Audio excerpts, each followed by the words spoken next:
Hey you guys, this is Josh with Homesteading Family, and y'all know how important it is to us to grow a diversity of nutrient-dense food for our family. And I am so excited to get to share with you a tour of Baker Creek Heirloom Seeds, where they really celebrate not only heirloom seeds, but raising a diversity and sharing with you guys and with all of us a diversity of different foods. So come along with me for a few minutes and we're going to get a tour of Baker Creek Seeds in Mansfield, Missouri. Hey you guys, I am so excited today. I am in Mansfield, Missouri at Baker Creek Heirloom Seeds, also known as rareseeds.com. And I'm here with Kathy, who's going to tell us a little bit of the history of Baker Creek and why heirlooms and non-GMO is so important. Hi, Kathy. Hello. We're glad to have you here on this rainy morning here. And we are standing right now in the seed store where we offer over 2,000 varieties of heirloom seeds. All of our seeds are open-pollinated, heirloom, non-GMO, non-patented, non-treated seeds. We don't necessarily grow everything organic because we use contracted growers, but we have everything's pure and natural and should produce true to type. Awesome. So, can you tell us a little bit about heirloom and why heirloom is so important today? The word heirloom, people often ask, what does it mean an heirloom seed? And the definition that we use is that it has a history. The seeds have been passed down from generation to generation, but the key element is that they are open pollinated. Right. They do not need any help from a laboratory to produce, and if they will produce true to type. They've been stabilized through the generations that if you plant the seed, it should grow to the parent type, which means they can last for many more generations. Can you tell us a little bit for our audience just the slight difference between open pollinated and heirloom? Because those get thrown back and forth, and there is a slight difference in how we understand those, correct? There is just a little bit. Usually all heirloom seeds are open pollinated. All open pollinated seeds are not necessarily heirloom. If you use the definition that heirloom's been passed down from generation to generation and having a history. The two are very closely related. All heirlooms should be open pollinated, but open pollinated doesn't necessarily mean that they're heirlooms. Great to know. And I just want to encourage you guys, when we started heirlooms, we were told how hard it was going to be and how risky it was, and our gardens were going to fail. And our first year heirloom garden was the best we'd ever had. And what have you seen with people's experience with that? Well, actually, a lot of people have that belief that heirlooms are hard to grow. I'm just now working with a writer, and that was her first question, was how much more difficult are they to grow? And I explained to her that actually heirloom seeds in most cases are easier to grow because they've been around so long, they've adapted to the environment. And so they're often very easier to grow. Some hybrids have been bred for specific reasons as to be disease resistant or pest resistant. And so in that sense, in some areas, they may do better. But overall, heirloom seeds produce better than All right. hybrids. Wow, that's so good to know. And why is it so important for us today? To try to start growing heirlooms in our own home gardens and in our market gardens. Why is it so important as opposed to just growing hybrids? Okay, the real reason is that we're saving varieties is what we're doing when we grow heirlooms. If you go to the big box store and try to buy hybrids, you're seeing that there are basically two types of tomatoes or two types of green beans, that type of thing. And we carry over 200 varieties of tomatoes, for example. Wow, that is mind-blowing. Right. And if one of these, something happens and becomes extinct, we have all these others to fall back on. Our concern with growing one type of anything is that if you have a crop failure, if you have a disease that comes in and wipes out that crop, you lose everything. And so that diversity, when we look at nature is so diverse. Nature doesn't do monocultures, right? Right. It has that diversity so that succession can happen and different species can continue to survive, whether that's the plant community or the animal community. This company was actually built on the idea of diversity. The reason Jared Gettle started this company is he had a passion for saving seeds. He was a homeschool boy. He learned to read through looking at seed catalogs and realized some of his favorite varieties were disappearing, and he started saving those, and that developed into a passion. And so it developed into a business, and his idea was never to amass wealth. It was to save seed varieties, and that is Wow. still his passion today, which is why we send teams out all over the world collecting seeds. Still going out today. Still going. Wow. To Yeah. India, to Peru, to all of these other continents, finding these rare varieties so that we can offer them to you. That is awesome. And these seed walls, you see behind us all the seeds, and we'll maybe walk around here in a minute and give you a tour. It's just a testament to that journey that he's been on and what you Right. guys are doing here. So do you mind showing us around the place for a few minutes? Absolutely not. We'll Awesome. go. Okay. Okay, we're going to take just a quick walk around the seed store. If you've ever seen our catalog, you see that everything's in a very general alphabetical order, and our seeds are on the shelves exactly the same way, starting at that end with amaranth, asparagus, etc. And then we come down through, beans, corn, cucumbers, lettuce, Wow. etc., all the way, through the melons. This is huge. I think sometimes the catalog is overwhelming. You could spend all day here exploring. This is awesome. And we do have people who come and spend all day. This is our pea section right here, and we have snow peas, snap peas, and garden peas, all Wow. 3 different types of peas. Okay. And then we move right into the peppers, where we have both hot peppers and sweet peppers. Yep. And then spinach. Our squash section is also really big. That's divided into categories. We have summer squash and winter squash Okay.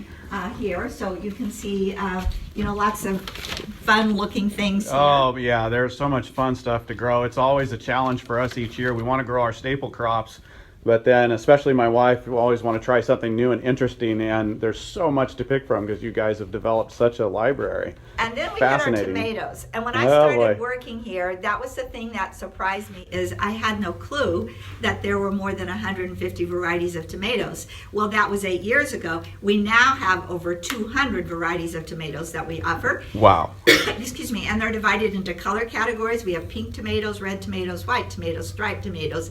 This surprises people, that we have green tomatoes, which means they always stay green, even when ripe, they're green. So we have a whole green color category, Wow. as well as our purples and etc. Beautiful.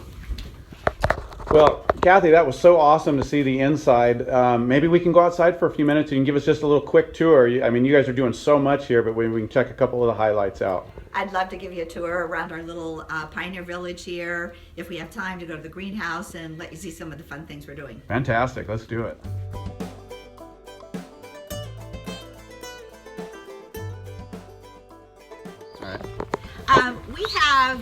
We're all about festivals here, and he started the festivals as a way to bring gardeners and seed savers together. And so we have our big spring planting festival every year in May. That's a 2-day festival. But from March through October, we have our monthly Heritage Day Festival on the first Sunday of every month. And for all of our festivals, you see a stage here. We have old time music all day on this stage, and during our big festival, even on multiple stages. We're just going to take a quick walk around our village here and see some of the things. You see a barn here. This used to be our speaker barn, where our speakers help. We always have garden talks during our festivals, and now we've turned that into more of a seed bank storage area. Jared Gettle loves heirlooms of all kinds. That doesn't mean just seeds, but it also means heritage animals. So we have a huge collection of heritage poultry, and so right now you see the pheasants. Yeah. Some of our pheasants. Yeah, I've never seen any pheasants looking like that. Yeah, and the ducks too. And then some We've got ducks, yeah. What we're walking toward now is our natural stone oven, and during all of our festivals we use that oven. It's wood fired, of course, and we use it to bake cornbread. And then if you get a glimpse over here to the left of the natural stone oven, we have Paul, who is in the process. Hey Paul, how you doing? Good, thank you. Hope you don't mind a little video. Not at all. Doing some beautiful stonework here. Yeah. And what Paul is doing is actually building us a fire pit for cooking our beans. We always serve beans and cornbread at our festivals, and we've been cooking the cornbread for years in the natural stone oven, and we were cooking the beans inside and bringing them out. And now we are going to be able to actually cook the beans outside over this fire pit. I mean, this is a good view. You can see our gardens and warehouses down there. Yep. So is this a lot of your test plots, or are these just your? Are these your? What you're focusing on right now in front of the warehouse, that's considered our restaurant garden. Okay. Where we grow a lot of things for the restaurant. These others are called trial gardens. Trial gardens. And right. we grow them for two purposes. One is to see how things grow out true to type, and of course, the other thing is to photograph them for our catalog. Okay. So those are the two main reasons.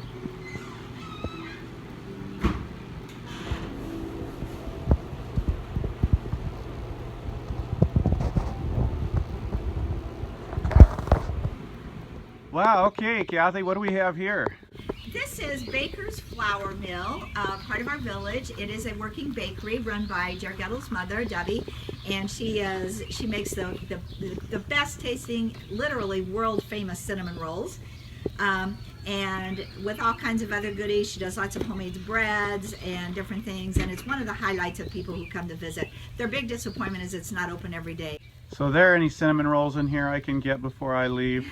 Or they're not yet? Not, but I saw some molasses cookies in there, and they're to die for too. Those are great tasting Wow. molasses cookies, as well as some homemade breads. When do you have to show up to get the fresh cinnamon rolls? Friday or Sunday. Friday or Fridays Sunday and for the fresh Sundays. cinnamon rolls. But Awesome. they're worth the trip. They're worth. I mean, they're huge. I'm telling you, I'm going to They're grab my huge. wife and fly right back down here.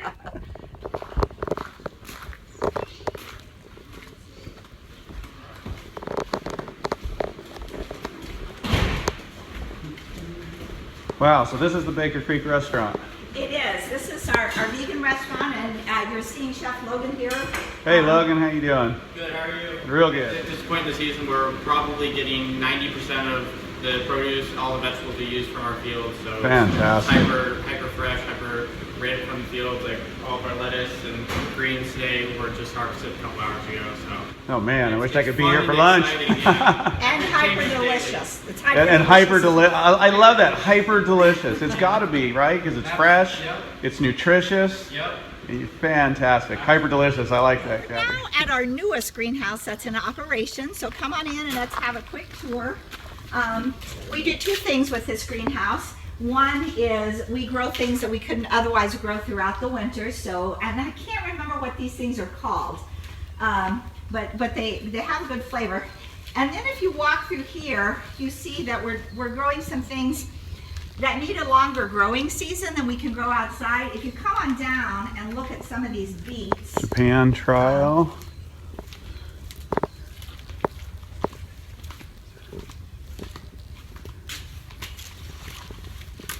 I mean, just get a look at the beet there. Can you see how big that is? That in there? is enormous. That's and that's a mango beet. That That is a beet. mammoth red mango. It is, and beet. here's a giant yellow beet as well. Wow. So that's one purpose of our greenhouse here, is to grow things that we wouldn't normally grow. The most exciting thing I want to show you here is our banana plant. Somebody likes bananas. Check this out. And we do Wow. eat the bananas. I'm going to see it. Come and look at this. Hey, Get a look at this. bananas in Missouri. All right. So these are smaller variety of banana, It is- but it is not a- a plantain. It's a banana. It's not a plantain. It is a banana. It's Okay. a small variety of banana, and they are edible. They're seedy, which surprises people, and they're smaller than normal, but definitely edible. Okay. Well, this has been so much fun, and it's just so exciting to get to be here. And I want to encourage all of you guys that, you know what, heirlooms grow like any other plants. So check out Baker Creek, and I think the actual site is rareseeds.com, correct? You will find us on the website rareseeds.com. The name of the company is Baker Creek Heirloom Seed Company, but we do specialize in heirlooms, so it's rareseeds.com. Yeah, and we can just give a testament at Homesteading Family as to the quality of the seeds and the germination rates. And so just you guys check it out. And thanks for joining us. See you soon. Come and Goodbye. visit us. Come and visit us here at Baker Creek. All right. For more videos like these, sign up at www.homesteadingfamily.com. Also, follow along on Facebook, Instagram, and YouTube.